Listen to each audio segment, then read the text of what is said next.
So there I was, on the march, with a sheep and a pig and a chicken and a message. And all I could think about was, how did it come to this? I was supposed to be making a programme about disgusting meat. I don't like that. Well, let me tell you, it was a journey involving, amongst other things, a load of chicken skin. Oh, jeez. A rather peeved Chef Ramsay. These Australian lamb shanks that you said were shit in a bag, they're on sale at Booker. They're on sale at Booker at the moment, and is the other face of Booker? A fish. It worked! They couldn't keep away from the blood. Look at this! Look at it! Some meat-making machinery. He just wants to know a bit more about the process, how it works, how... That I wasn't allowed to see. Some young ladies in bat bikinis. Whoa! Look at these! Oh Look my at these! Look, I can't... My goodness. Nice babs.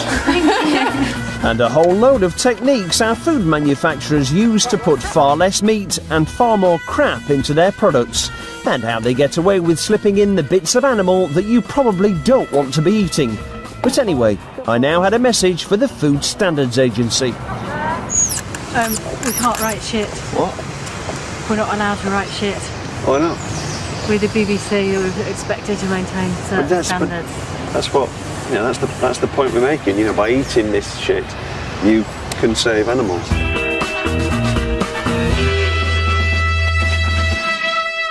Last year, as the BBC's resident connoisseur of crap, I made a programme about Britain's really disgusting food and created my own pie brand, Mr. Riley's. It's Mr. Riley's Pies! There's always a big surprise in Mr. Riley's Pies.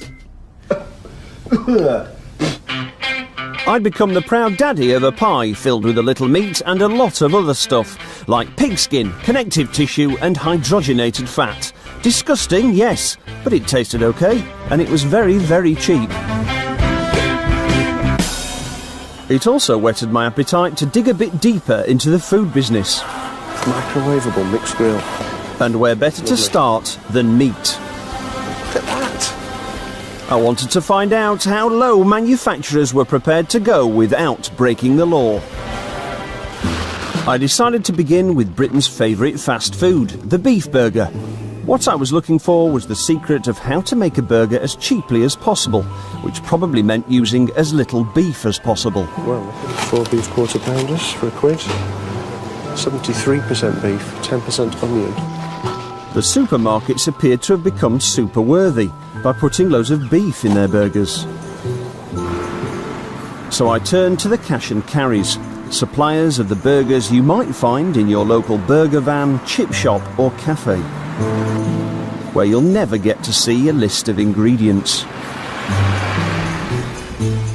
And it was in Best Ways Cash and Carry that I struck gold. Butler's Burgers.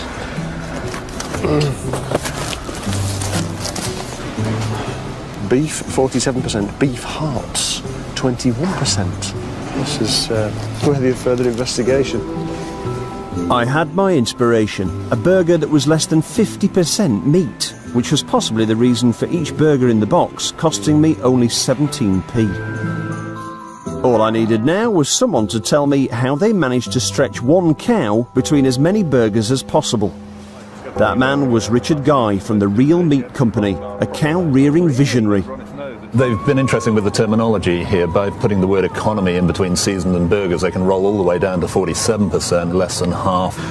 If you're going to call a beef burger, it's actually got to have 62% in it, which still ain't what I'd call a beef burger, but in European law, that you can get away with. So hang on, 47% then, so that is the legal minimum that you can do. And these guys are skimming right on it. You know, in a way, these are very clever people. They have managed to create a burger that's right at the legal limit.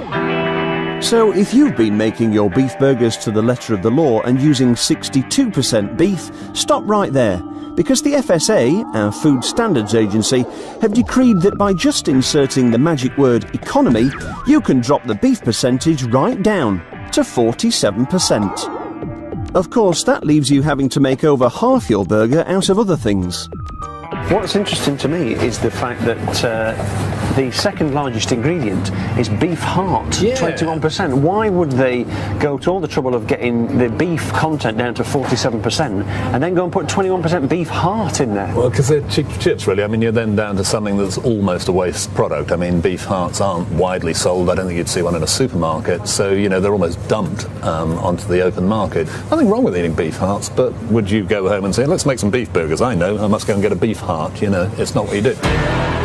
Well, if your name was Mr. Riley, that's exactly what you'd do. Richard was going to help me create my own economy burger, inspired by the ingredients listed on the Batley's Economy Burger box. Is this beef? Yeah, this is beef tail. Oh, is that tripe? Oh, yeah, that looks horrible. Tripe. First, we needed to get hold of that vital cow ingredient, the heart. Look at the size of it. Yeah, it's all protein with a little bit of fat on the outside. An unhealthy cow. Looks perfect. Obviously, my burger was not going to be only heart. We did have to use some other bits of the cow. Any old beef will do for what we're doing. Okay, what's this thing here? It's connoisseur. Oh, it's a nose. Oh, yes. Oh, we'll take that then. And do you have any actual beef fat on its own? Just fat. Yeah, could we have some of that as well? That's it there. Do you usually sell beef fat? It's rubbish, isn't it, really? Yeah. Probably just throw it in the bin. Yeah. So, but we'll have it. It weighs a ton, this. I'll tell you what, we're going to do a lot of burgers out of this mixture. It was time to reverse engineer a burger for Mr. Riley. Richard had an in a posh butcher's. Very posh. Well, I'll actually have to make a phone call to see if you can put cow nose in. I don't know what part of the animal that counts as. Can you put a cow's nose in a burger? Is that beef? Definitely not. Don't despair if you've already rushed out and purchased a cow's nose. If you remove its hairs by waxing or shaving, you might find a place for it in some sort of a stew. Luckily for me, my cow's nose was attached to my cow's cheeks, and they were fine to put in a burger. It's another bit there. Cheeks. Cow's cheeks. Cheek meat's allowed. Really? Yeah. Oh, that's good. Put that in. Heart. That's quite nice, isn't it? Yeah, it's like any heart. It's just a muscle. Oh, look at that, look at that. Oh, it's like a banjo. I bet that's a bit chewy. Of the meat we put in, we can include within that meat 25% fat, and then we can add fat in after as well. That's lovely, lovely white, thick, saturated fat.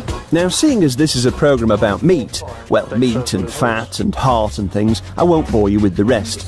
Suffice it to say that we also had to add a load of rusk to bulk it out, and a fair sprinkling of chemicals to make it stick together and last a long time.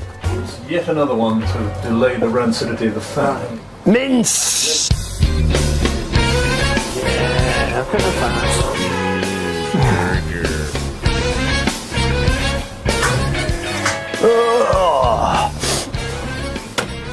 Okay, so the moment of truth, chaps. Should we do the medium? I should do pretty well done, actually.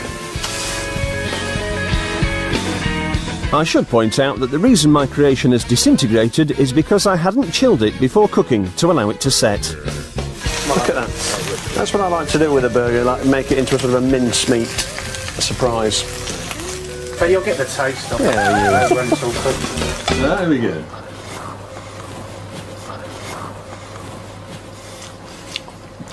Horrible. It's gooey, isn't it? Horrible. I'm doing Chandler. Not that bad. It struck me that when we eat economy burgers like these beauties, we never get to appreciate their genius, because we've no idea what's in them. I decided to take my own Batley's-inspired economy burgers to the street and reveal all. And I got in Scott, a food expert fellow, to make sure they didn't fall apart this time. Look at that meaty goodness. I was in the mood for something hot and tasty. Hi there. Do you want to come and try some barely legal burgers? Well, it's 47% beef. Oh, that's too big right there. And what's the other 50? Well, water and rusk, and it's 21% beef heart. Oh, wicked. Oh, that's amazing. It didn't take many burgers or many cow hearts before I was ready to draw some conclusions. By and large, people have liked the taste of the burger. I had sheep's testicles in Mongolia and they weren't very nice, but I think it's alright. I liked it. I don't know if that's the booze talking, but they like the taste. They think it's quite a meaty taste. How does it rank with other burgers you've eaten? I've had a few beers. I've got to say, went down wicked. The beef heart has been a little bit controversial. What do you think? What's in it? Yeah. What do you think about heart? Would you normally eat a heart? If I knew it was part before when I've eaten it. Some people said, yeah, well, you know, it's part of a cow. I understand the point, you know, but to me it doesn't make it less attractive. Well, that's good. That's good. Because I'm a meat eater. Others have spat it out. The secret ingredient is beef heart. What do you think? Cheers, mate. Or run off screaming. Oh my God! You happy with that? She wasn't happy with that, was she? But you know, won't do her any harm. They're totally legal. Just. The truth was, most people seemed to quite like my barely legal burgers, at least until they found out what was in them. I had to accept that advertising the ingredients was never going to work, but I was determined Batley's economy burgers didn't go uncelebrated. Oh shit, I pulled it too tight. I thought if Batley's economy burgers announced themselves as barely legal, they'd get the recognition they deserved. So, I devised them a marketing strategy. Look at this. Look at this. What do you think? Barely legal burgers. Look at my BAPs. These are the BAPs for a barely... I've not worked out the exact way of saying it yet, but this is a very significant part of the campaign.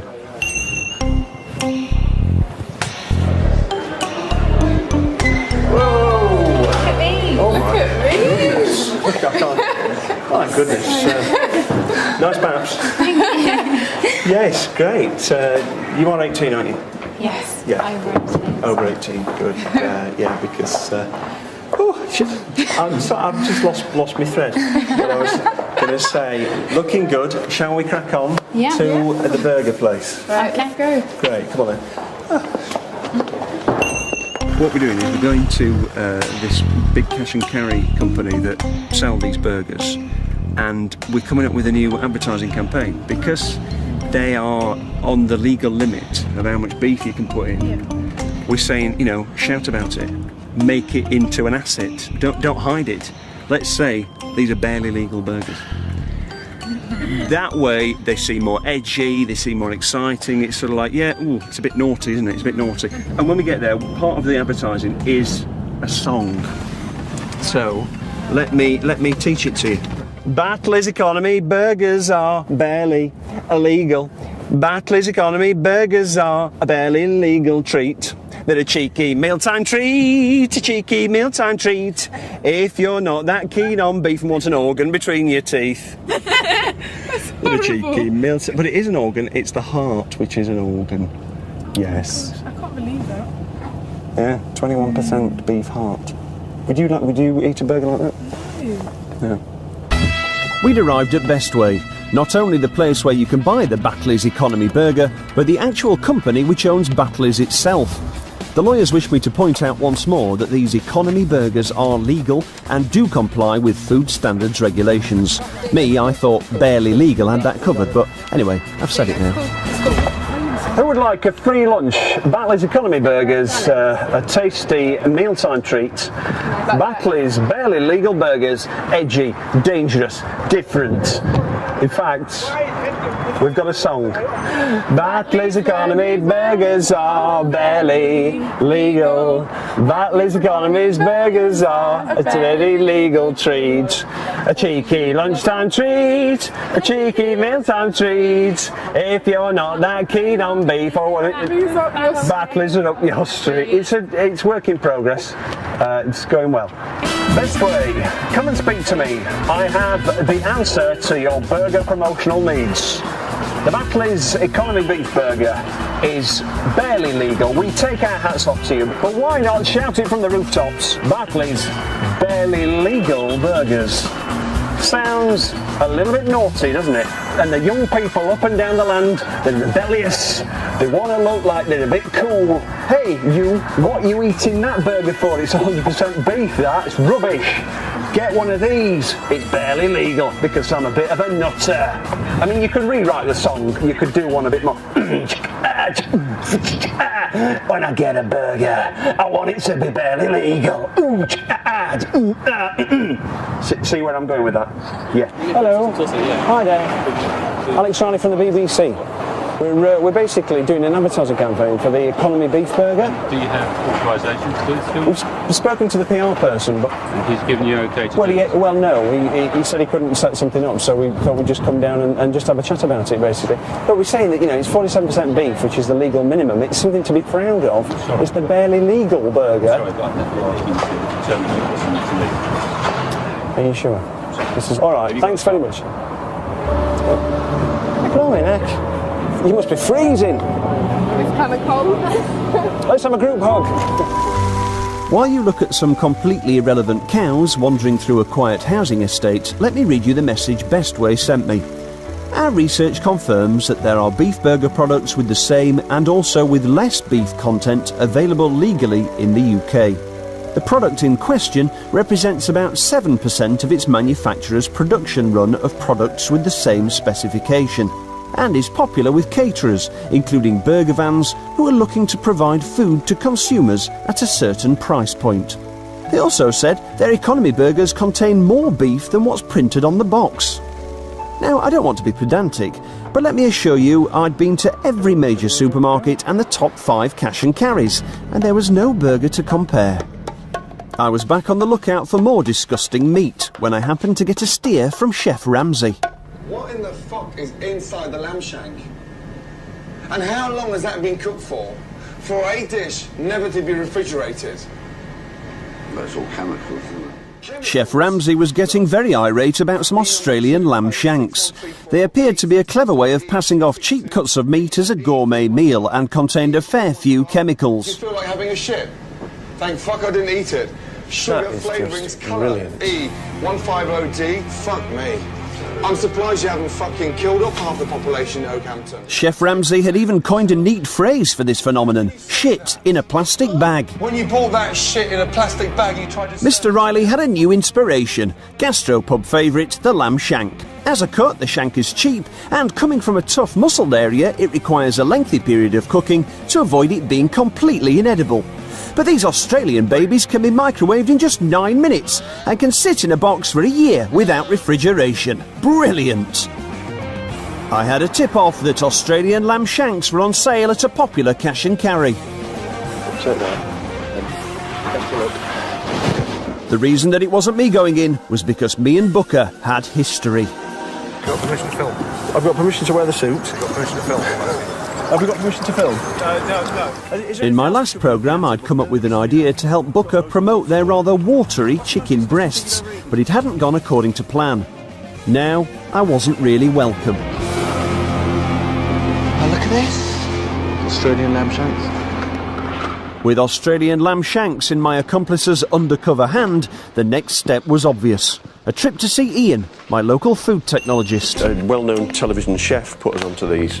And the brilliant thing about this is the shelf life. Look at this. It's 1 year, and you don't actually have to put it in the freezer or even the fridge. It's room temperature. Yeah. Leave that. A year later, put it in the microwave.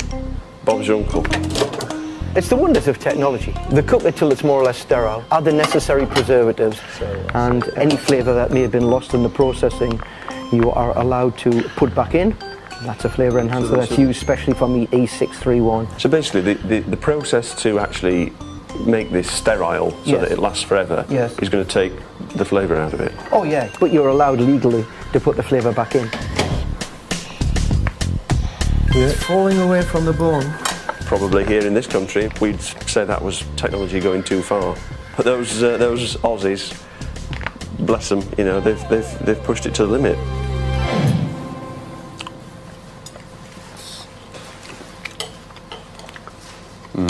It tastes very good.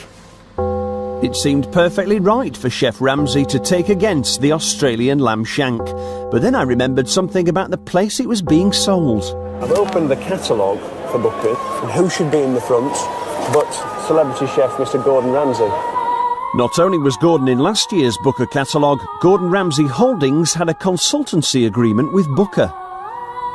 With Chef Ramsay not having the best of times in the paper, and before anyone had the temerity to accuse him of hypocrisy, I thought I'd better let him know he could be on the verge of another PR disaster. I called his people. It's Alex Riley here from the BBC, and I'd like to speak to Gordon Ramsay, please. Well, he's actually out of the country at the moment. I've got something that I need to tell him, basically, and I think he'd be rather interested to hear it. If you can pass on a message, it's regarding, I don't know how to say this really, shit in a bag. He'll know what I'm talking about. Shit in a bag. Yes, okay. I'm sure you're used to bad language working for Gordon Ramsay. Little shocks me. Okay, shit in a bag. He'll know what I mean. Okay. Cheers, bye. Bye. Right, so she's passing it on to her boss, who deals with Gordon Ramsay stuff, and she's going to give us a ring back, apparently. But he's out of the country, and this shit in a bag story could blow up in his face. I couldn't hang around waiting for Gordon, so I decided to turn my attention to the cheap end of the chicken business. And where better to start than a huge international food expo in London. Now, as you might imagine, a meeting of the world's chicken folk wasn't that exciting, so I won't make you sit through it. But what I did find out was that one of the main ways to make a cheap chicken product is to get your chicken from abroad. Eastern Europe now is becoming a major player. There's more product now coming out of Poland and Hungary. And again, you've also got your Brazil, your Thailand. But cheap foreign chicken comes at a price. It's cheap, but it's not particularly great. Really? Any of this chicken in here, I'd be happy to eat. Anything from the Eastern Bloc, Holland, wherever, I'm not that keen. Is it because of what they've sort of pumped into it, or? Yeah. At the end of the day. But for cheap food manufacturers, this chicken is perfect, and a kind of miracle when you know what it's been through. That's right, it's cheaper to raise a chicken somewhere like Brazil, feed it up, kill it, salt it, freeze it, ship it to Holland, defrost it, desalt it, inject water into it via dozens of needles, tumble it in a giant cement mixer-like machine until the water has been absorbed, refreeze it, and then ship it to Britain for processing into some sort of chicken-filled shaped product. And why is it cheaper? Because salted meat attracts only a fraction of the EU tax applied to fresh meat, and that's why we end up importing zillions of tons of it every year. I went off to trawl all the main supermarkets. I got down to 47% meat in my beef burger by inserting the word economy. I wanted to find out just how far I could stretch a chicken. Chicken Kievs. And there I stumbled upon a perfect chicken vehicle. Britain's first ever ready meal, the Chicken Kiev. Yeah, we'll have them. Oh, look at colour of these.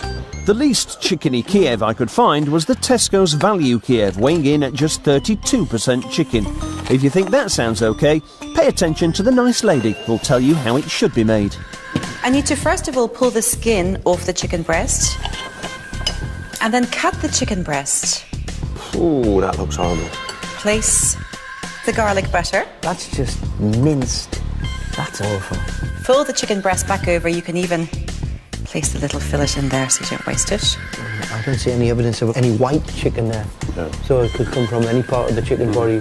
Place the breaded chicken into the hot pan. It just has none of the characteristics of chicken as we know it. I want to show you what it looks like. Yeah. So there is the gorgeous chicken Kiev. No, I'm not going to eat that, that's all. No. I'm sure it's not going to harm you in the slightest. Except that it does nothing from me from an organoleptic point of view. Come again? From a sensorial point of view. I'd learned two things, a new word and that I should go and talk to Tesco. Tesco didn't want to talk to me, but they sent me an email. Chicken Kiev is a dish consisting of many ingredients, including chicken, a seasoned butter filling and breadcrumbs, so the amount of poultry will vary from recipe to recipe. We produce a range of chicken Kievs from value to finest to high standards, and to suit all tastes and pockets. They are clearly labelled with ingredients so that customers can make an informed choice. I had a sneaky feeling that the customers opting for less than a third chicken in their Kievs were probably broke. At Sheffield Hallam University, I had some students ready to help Mr. Riley find out just how far we could push the Kiev while remaining within the regulations of our Food Standards Agency.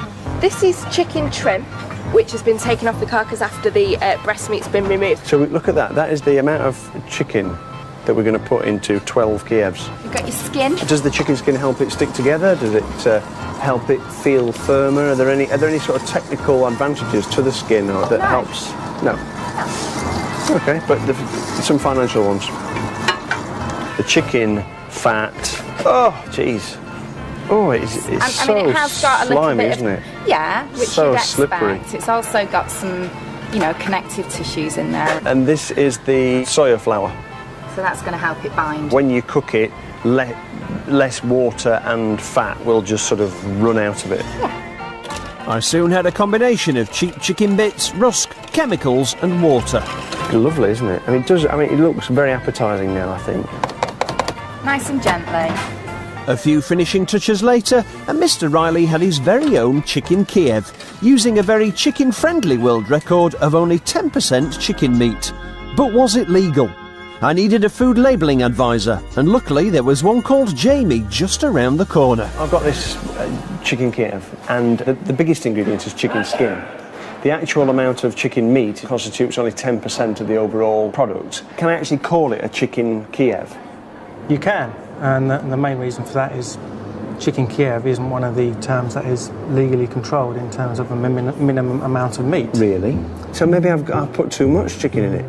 Well, you've got to make sure that the product that you're producing would not mislead the consumer, and it would be what an average consumer would expect a chicken Kiev to be. But, I mean, if this only had 1% chicken in it, but it had garlic, butter, and it had breadcrumbs, could I still call it a chicken Kiev? I think you'd be pushing the boundaries there. Thanks to the Food Standard Agency's lack of chicken Kiev regulations, I now had a product with only 10% chicken. Or did I? I knew I'd only put 10% actual meat into my Kiev, but regulations allow a certain amount of chicken skin, fat and connective tissue to also be counted as meat. Jamie put my ingredients into his computer to work out what percentage of meat I could legally claim on the label, according to FSA guidelines. The actual meat content did actually increase to about 19%. We've almost doubled the meat content via putting it into your computer. Yeah. That's fantastic, that. Thank you. I'm sure that will help us push this to unsuspecting consumers. Within the letter of the law. At the push of a button, I'd transformed skin, fat and connective tissue into chicken meat.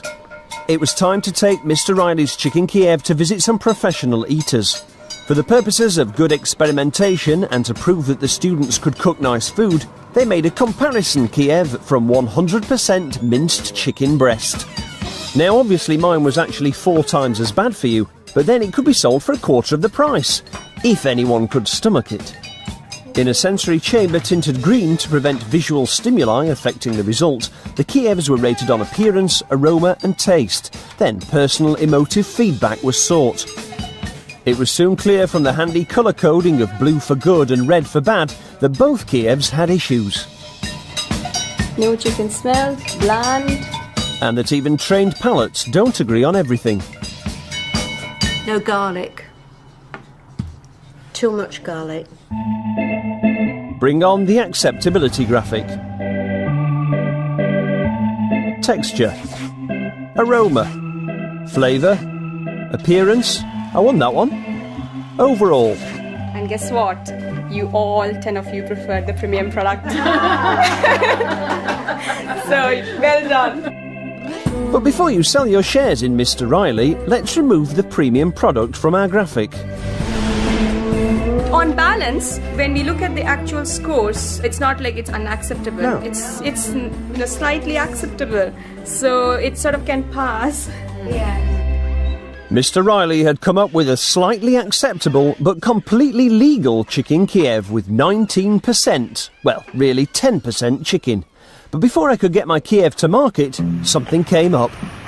Chef Ramsay was back in town, and this was my chance to warn him that Booker, a company he promoted, was selling the very lamb shanks that he'd called shit in a bag. Now we're just round the corner, behind Waterstones on Piccadilly, where Gordon is supposed to be doing a book signing. I've got my Australian lamb shanks here, and I'm hoping to be able to get to him and warn him that Booker are selling these lamb shanks. You know, we're just trying to help. Hopefully they'll take what I've got to say in good parts, and I know he swears a lot, but I don't think he's necessarily a violent man. I bloody hope not.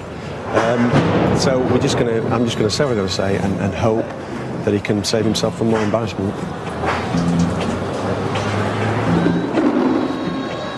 Ooh, that could be the car parking space for his limo. So maybe we're in the best position. This could be it. This could be it. Is this him?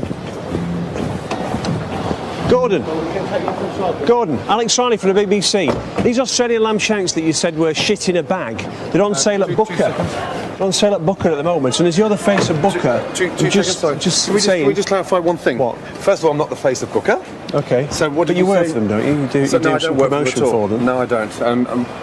Clearly, we're live. I'd really appreciate if you got your facts right.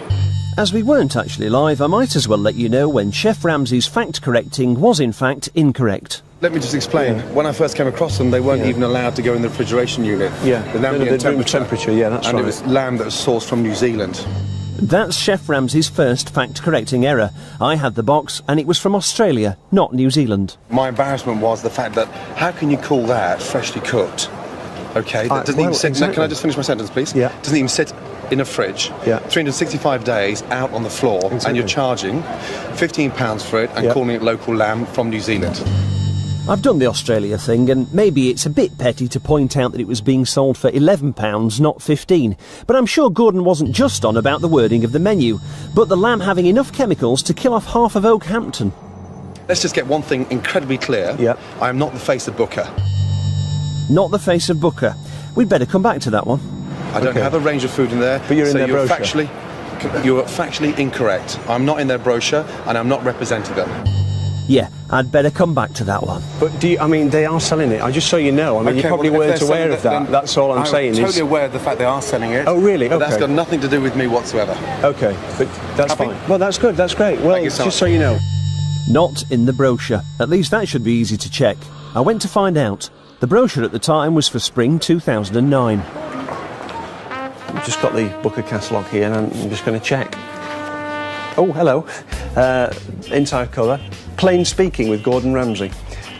Oh, page 61. Saving money in a tough climate.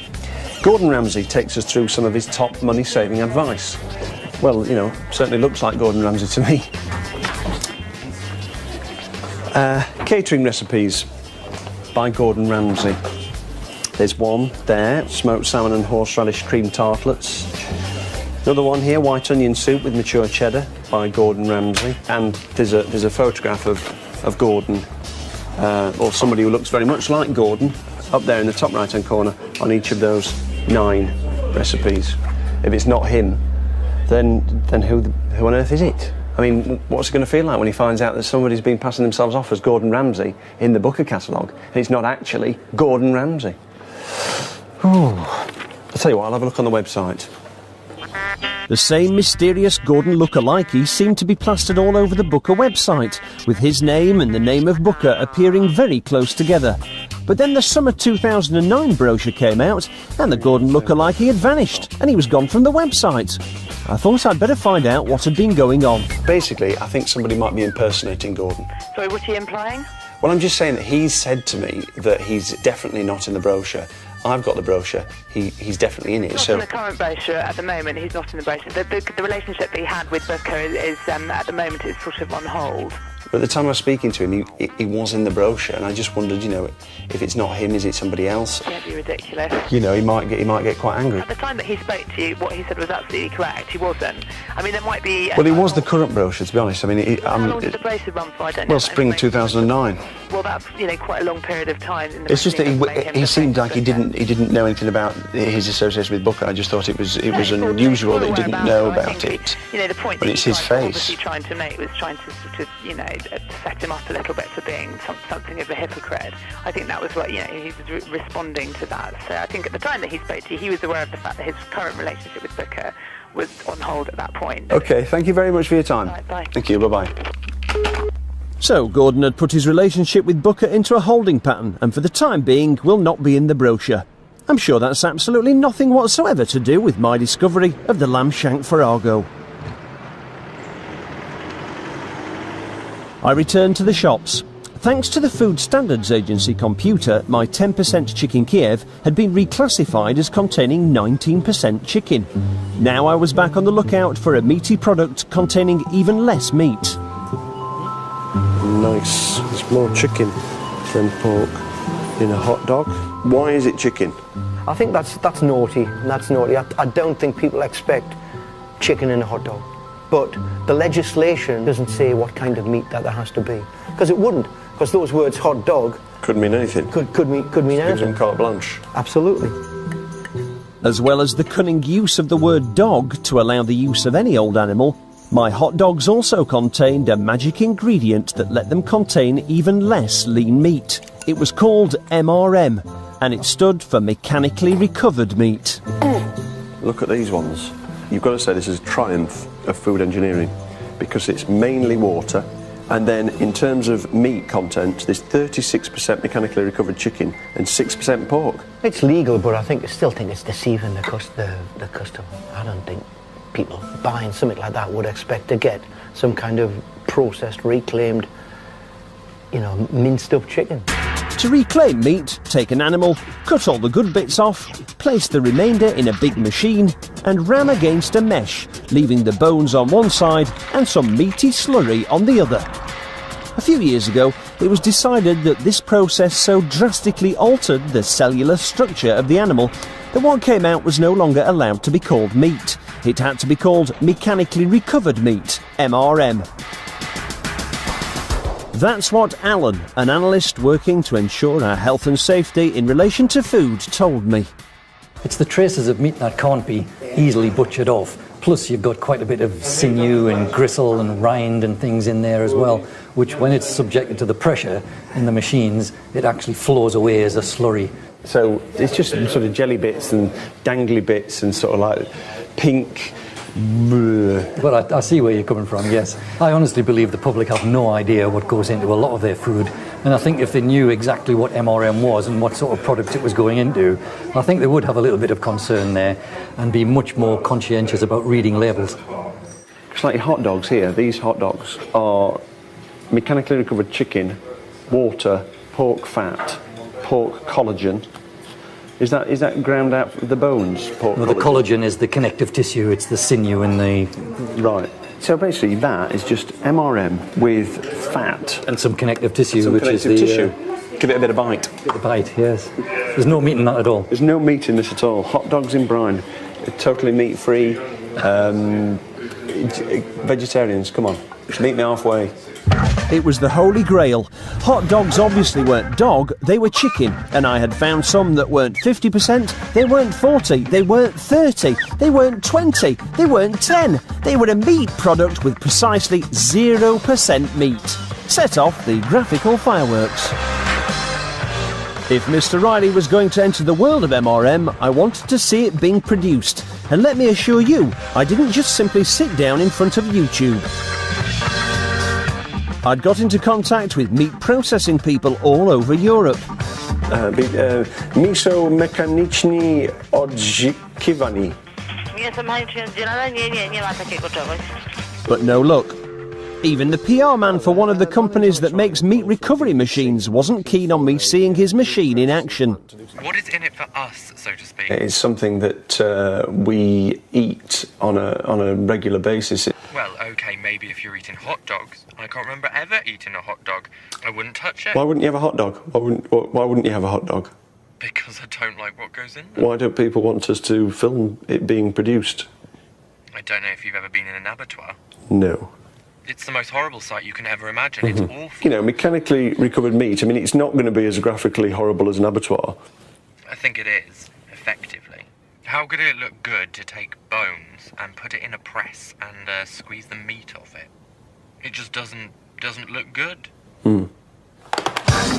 I travelled all the way to Cologne, where the makers of meat machinery were putting on a show. I'd even gone to the trouble of getting some pork bones so they could do me a demo. But they weren't too keen on me getting anywhere near their machines. Can you just explain how the machines work and that sort of thing? Can you please shut up the camera? Why don't you want us to film? What? No. Are you a customer? You want to buy a machine? No, but I might want to use one for the purposes of what we're doing. It'd be nice. I've got some meat with me. Yeah, that I would like to in my bag. Okay, good. Got some pork. Yeah, very good. Pork with bones and stuff in it. He just wanted to know a bit more about the process, how it works, how. But you don't do. Oh, wait a second. And that wasn't even a meat recovery machine. It was a meat desinewing machine that wasn't as bad, because it produces something still allowed to be called meat. But we couldn't even film that. What a waste. What a dreadful waste of meat. So that's why I ended up in front of YouTube. Okay. Oh, here we go. Here's the machine. He's popping the bones in. Oh, jeez, that's. Oh, it's just plopping out into the tub. I mean, it's the consistency and the appearance of dog turds. You would never guess that was meat in any form. Look at that. The It's Not Actually Meat Animal Waste, MRM, was clearly an inspired way to fill up a meat product without using any actual meat. But with the MRM men cold shouldering me, I was going to have to reuse some MRM that had already been recovered, and I found the perfect stuff. Celebrity meatloaf, that looks absolutely gorgeous, doesn't it? Mechanically recovered pork, a treat to eat, apparently. Solid nourishment. Oh, cubes of fat with a pink emulsion of meat products around it and a few bubbles. Do you find that acceptable to your palate? No. But with just a bit of work on the internet, I'd managed to find some celebrity meatloaf fans. I'm just off to meet them now to find out what it is they like about it, really. I'll be surprised. I think it tastes horrible. But, you know, there's no accounting for taste. At this point, I should probably clear up any misconception that this pocket of fans is human. Of course not, they're fish. In internet chat rooms worldwide, celebrity meatloaf is fast becoming the buzzword in bait, although not apparently in Milton Keynes. The fishermen I stumbled upon were, in fact, celebrity meatloaf virgins. Are they biting? No. No. Well, what are you fishing on? Maggots on one rod, spam on the other rod. Now, I've been on a couple of websites. I found that celebrity meatloaf is quite popular with anglers. Would you like to dangle it in front of a few fish, see what they think? I'll try. Watch out, fish, because the celebrity meatloaf is coming to get you. By the power of television, we jump forward 2 hours. What do you think? What do you reckon to that? It's got an aftertaste. That isn't very good. But we're not saying it's food, are we? We're saying it's bait. Yes. By the way, we haven't actually caught anything on the celebrity meatloaf yet. No, we haven't. However, we've not caught anything on maggot or corn or anything. So it's as good as the others so far. I didn't like to admit it, but I'd been up a dead end. Cheers. See you later. Bye. And then, just as I was leaving, something truly amazing happened. Alex! Hello. Come back. Look at how he's bending. Fair fish. There it is. You got it, mate. Whoa! Look at that! It worked! It's huge! It's massive! Look at this! Look at it, it's a giant fish! That is a beauty. It's beautiful! Wow! Proper thing. Oh my god, I've never seen a fish as big as that. You were having no luck on the maggots, the worms, or anything else. And the celebrity meatloaf has done it. Just support it. Don't try and squeeze it. Just balance it. That's the thing. Back. Keep your fingers. Okay, yeah. The celebrity meatloaf comes through with the goods. A beautiful tench. Can you take it off me now? Because I'm worried it's going to start flipping. Oh, nice one. There she goes, look. Celebrity Meatloaf was clearly a remarkable product. At least fish seemed to think so. I was on my way to Denmark, where, due to rather more lax animal welfare regulations, pork is very cheap to produce, making it home to 40% of the pigs that end up in UK piggy products, including Celebrity Meatloaf. The makers of Celebrity Meatloaf had already let me in on some interesting information. The luncheon meat product that is not considered to be of high quality in some parts of Europe is considered a delicacy in Okinawa. A delicacy. Okinawans being fans of MRM was fairly momentous news, because the Okinawans are a special people. Okinawans are known for their longevity. Individuals live longer on this Japanese island than anywhere in the world. Now, I'm sure they weren't attempting to imply any link between MRM and longevity, but the whole Japan thing had given me inspiration as to how Mr. Riley and Tulip, the Celebrity Meatloaf manufacturers, could link up. My appointment was with Rune, the Celebrity Meatloaf publicity man, the man who I was sure could tell me everything I needed to know. So, what do you know about Celebrity Meatloaf? Tell me about the idea behind it, or the target market. What's the thought there? I'm afraid I can't tell you much about the target market for this product, actually, because it's a very old product. It was launched in 1960. And, really? This is not a brand that we do a lot to market. It's a low price, very low price brand. But as long as there is a demand for this product, yes, then we're selling it. So basically, these poor quality things are aimed at the poor. They're aimed at the people who choose to buy those products. I must admit, it would never be one of my own personal favorites, because that's the way I choose. But we are also. Have you tried it? Have you tasted it? Yeah, I have tasted it, and it's fine. It's safe to eat. And yes, it's safe. No, it's not poisonous. But it's stuff that would normally be, discarded. Then you're sort of making the most of the waste. No, I wouldn't call it waste. It's a way that you can use technology to get the meat that you couldn't get out before. It was time to make my proposal. I've got some ideas for Riley's to use Celebrity Meatloaf in products that would appeal both to people in the UK, the younger, trendier market, and let's face it, they're on a budget, and also over in Japan. I've actually taken the liberty of mocking up a presentation pack. What I'm thinking is Riley's Celebrity Meatloaf Sushi. This is a great way of relaunching Celebrity Meatloaf. Can I have a piece? Yes, please do. And it has been chilled and so on? It has. What do you think? That's okay. Just when I thought things were going really well, they suddenly weren't. It's not a new idea. Really? So it has been done for years? I can't believe it. It was time to face the truth. I thought Mr. Riley could be a player in the cheap meat market, but they had it all sewn up. No matter what rubbish I thought up, it was already on sale. And in this case, it even had its own bizarre advert. It looks exactly the same as our sushi. Yeah, it does. I was a bit disappointed. But what I couldn't stop thinking was, if Celebrity Meatloaf was so great and non-poisonous, why weren't the Danes selling it to themselves? But it's nice of the Danes to collect together all their leftover bits of pork and put them in tins and sell them to economically disadvantaged people in the UK. So, that's nice. For some reason, Britain appeared to be a welcoming home for less than meaty meat products from abroad. And maybe that reason is the Food Standards Agency. I wanted to talk to them, but they refused, saying they thought I was going to be too negative. And then it came to me, there was a positive side to all this.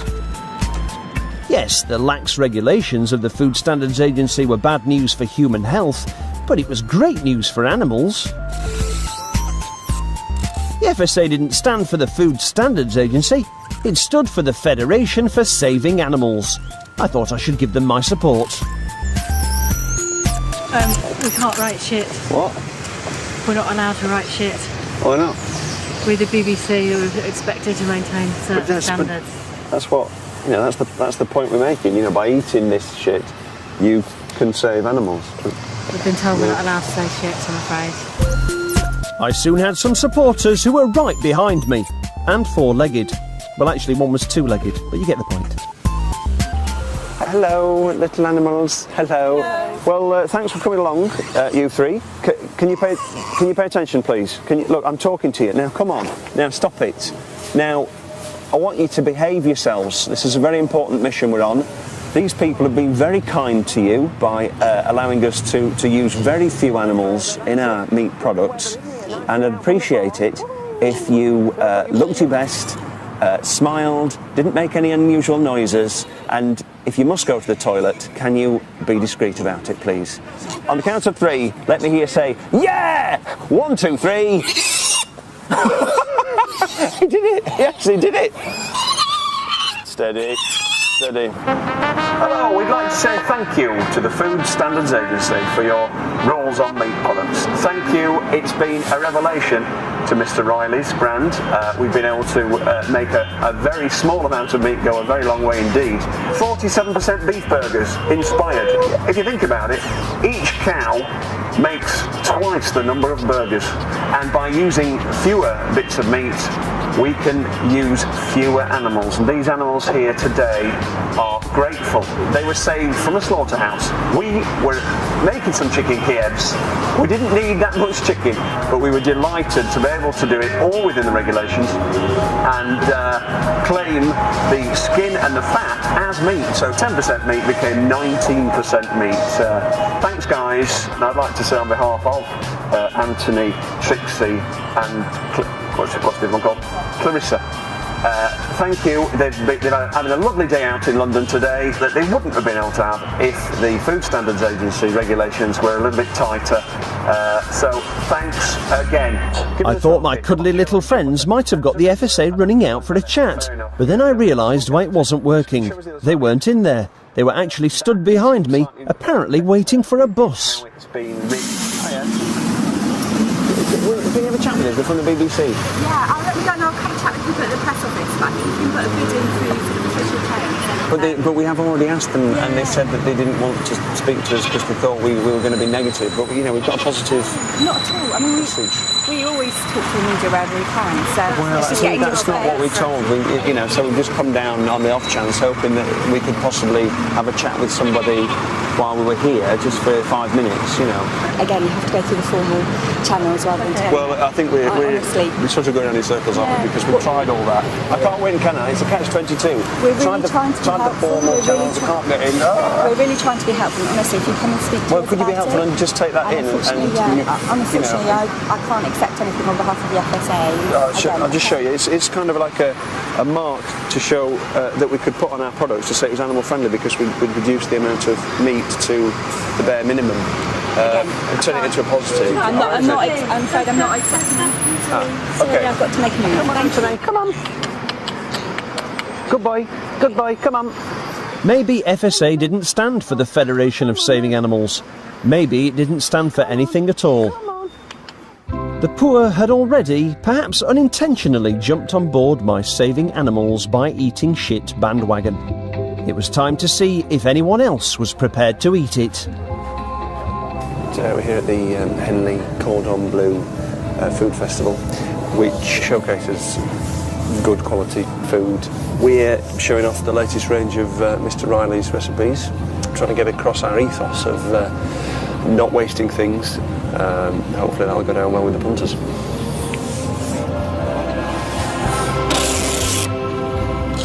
Shit.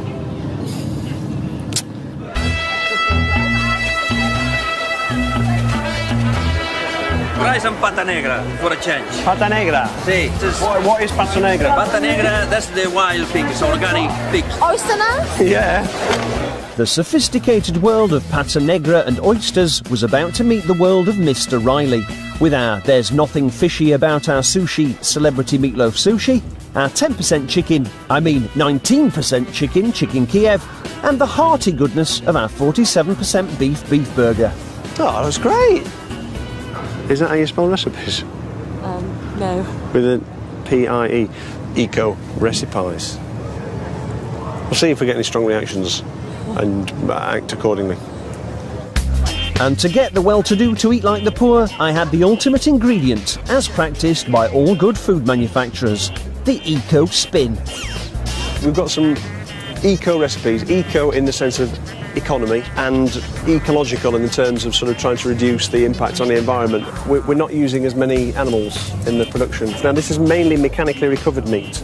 It's almost like a byproduct of the pig, so you're not using as many pigs, you're not spending the money on the feed and the transportation, all that sort of thing. We're doing economy with an ecological bent. So it's a nice chicken, a nice friendly, organic, free range chicken? No. The philosophy is we want to try and reduce the consumption of chickens. Chicken fat is not good, is it? No, I mean, you know, a diet high in fat is obviously bad for you, isn't it? But it means that, you know, the environmental impact of chicken farming is reduced because we are effectively using fewer chickens.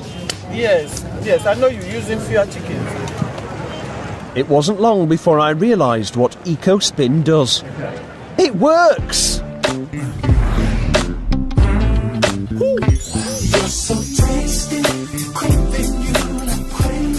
Very different to having it with fish. Do you like it? Do you like yes, it? Very pleasant.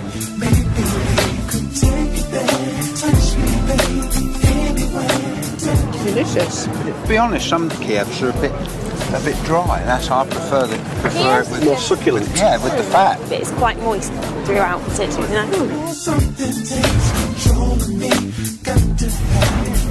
What are you thinking? What's the taste, the flavour? Come on. Great flavour. Yeah? Yeah, fantastic flavour. Very good idea.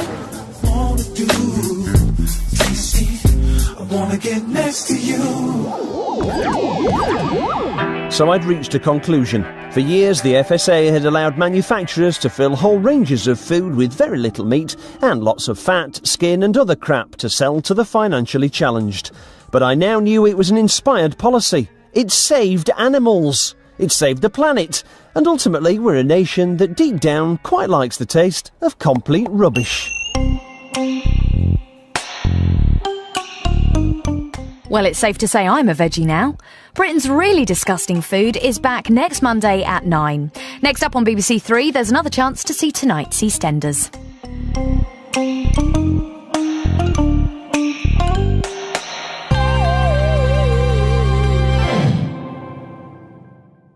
Shit. You can save animals.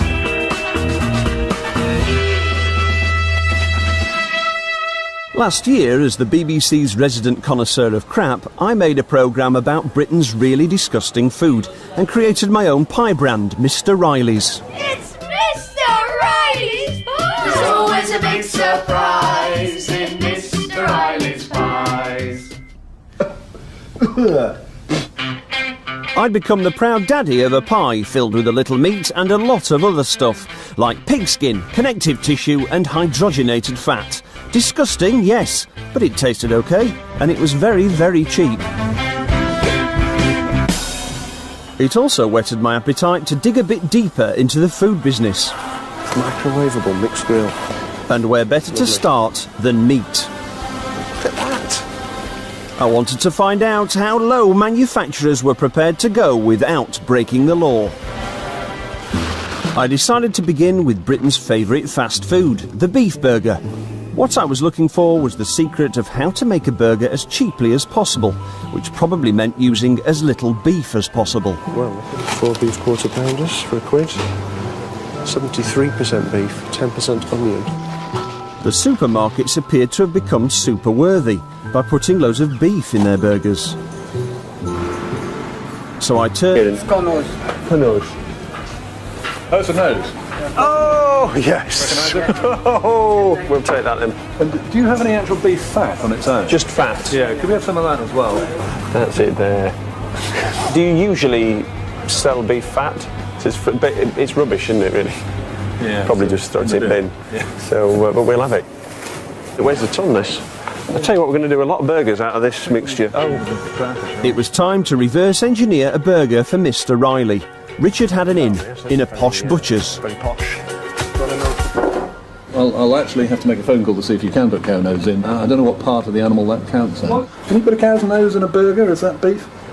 Definitely not.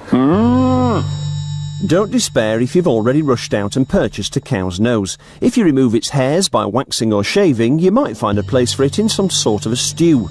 Luckily for me, my cow's nose was attached to my cow's cheeks, and they were fine to put in a burger. It's another bit there. Cheeks. Cow's cheeks. Cheek meat's allowed.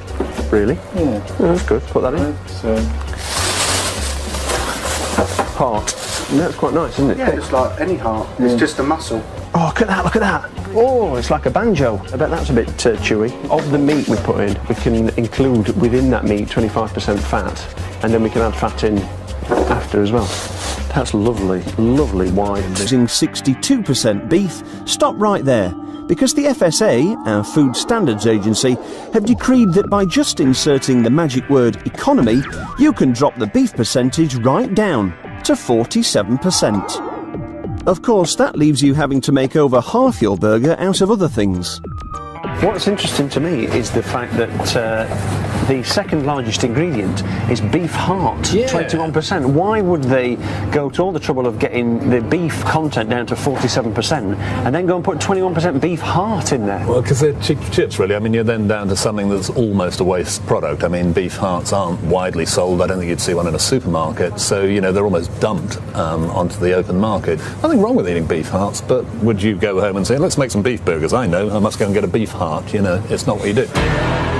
Well, if your name was Mr. Riley, that's exactly what you'd do. Richard was going to help me create my own economy burger, inspired by the ingredients listed on the Batley's Economy Burger box. Is this beef? Yeah, this is beef tail. Oh, is that tripe? Oh, yeah, that looks horrible. Tripe. First, we needed to get hold of that vital cow ingredient, the heart. Look at the size of it. Yeah, it's all protein with a little bit of fat on the outside. An unhealthy cow. Looks perfect. Obviously, my burger was not going to be only heart. We did have to use some other bits of the cow. Any old beef will do for what we're doing. Okay, what's this thing here? And to the cash and carries, suppliers of the burgers you might find in your local burger van, chip shop or cafe, where you'll never get to see a list of ingredients. And it was in Best Ways Cash and Carry that I struck gold. Butler's Burgers.